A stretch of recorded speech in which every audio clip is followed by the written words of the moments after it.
All right, today we're tackling one of the most dramatic collapses in modern history, the end of the German Empire. Now, this was a nation forged in victory, absolutely defined by its military might. So how did it all unravel so fast? And maybe more importantly, what did that collapse do to the very soul of the country? Let's get into it. I mean, really think about that for a second. How does an empire die? Well, for Germany in the early 20th century, the answer was suddenly, and with consequences that would echo for decades. This wasn't some slow, graceful decline like you see with other empires. No, this was a rapid, violent implosion that just left this huge power vacuum smack dab in the middle of Europe. And just look at this timeline. It really shows you how breathtakingly fast it all happened. In 1918, Germany's final military pushes fail. By November of that same year, you've got revolution in the streets, and the Kaiser, the emperor, is gone. He's abdicated. Then, just a few months later, a brand new government has to sign this incredibly humiliating peace treaty. The whole thing, the entire imperial structure, it just vanished, almost on the blink of an eye. So to really get why this was so traumatic, we've got to understand what was lost. Okay, so let's rewind a bit, because the German Empire, well, it wasn't some ancient 1,000-year-old institution. Not at all. It was actually a brand new powerhouse, young, super ambitious, and forged in the fires of 19th century warfare. And this number really says it all. 43. When World War I kicked off in 1914, the German Empire was only 43 years old. I mean, think about that.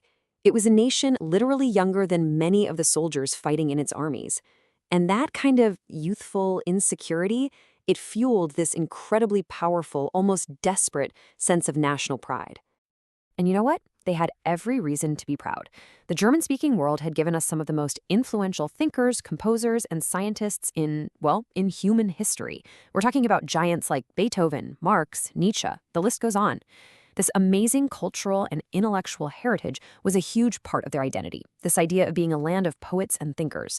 But, and this is a big but, the political system that governed all these giants, it was built on a very different foundation. Yeah, the engine room of this new empire was Prussia. It was this powerful northern kingdom that basically unified all the German states through sheer military force. And its values, discipline, militarism, absolute loyalty to the crown, they became the values that shaped the entire nation. It created this very unique and, as it turned out, very fragile system. And let's be really clear about what this meant. This was an absolute monarchy. There was no real democracy here. The ultimate power rested with one man, the Kaiser, the emperor. He was also the king of Prussia, and his power was backed up by one of the most formidable institutions on the planet, the Prussian-led German army. So, for a lot of Germans at the time, the lesson of their own recent history was crystal clear. A strong army and an all-powerful monarch. That was the winning formula, right? It had worked. It had unified their nation.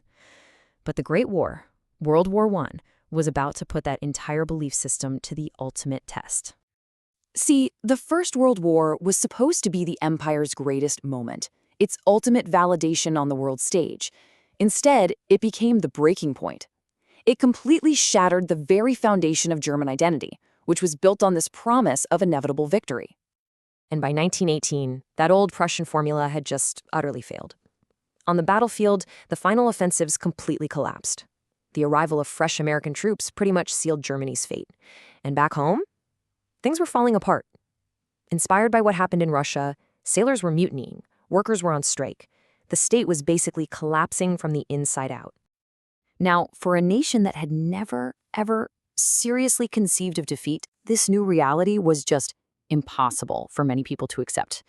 And right there, in that huge gap between what they believed and what was actually happening, a poisonous and incredibly powerful myth was born.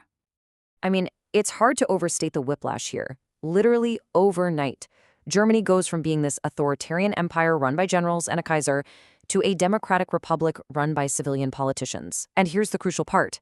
It was this new democratic government that had to do the unthinkable, the ultimate act of humiliation, signing the official surrender. And that single act of surrender, well, it gave birth to a toxic new name for these politicians. For all those people who just refused to accept that Germany had lost on the battlefield, The civilians who signed the armistice became known as the November Criminals. This is the infamous stab in the back myth, and it was a powerful, poisonous lie. The argument was dangerously simple and, for many, very seductive. The German army was never really defeated on the battlefield. No, it was betrayed, stabbed in the back, by weak, unpatriotic politicians back home. It was a lie, but it was a lie that allowed an entire generation to avoid confronting the hard reality of defeat. And instead, they could blame the new thing.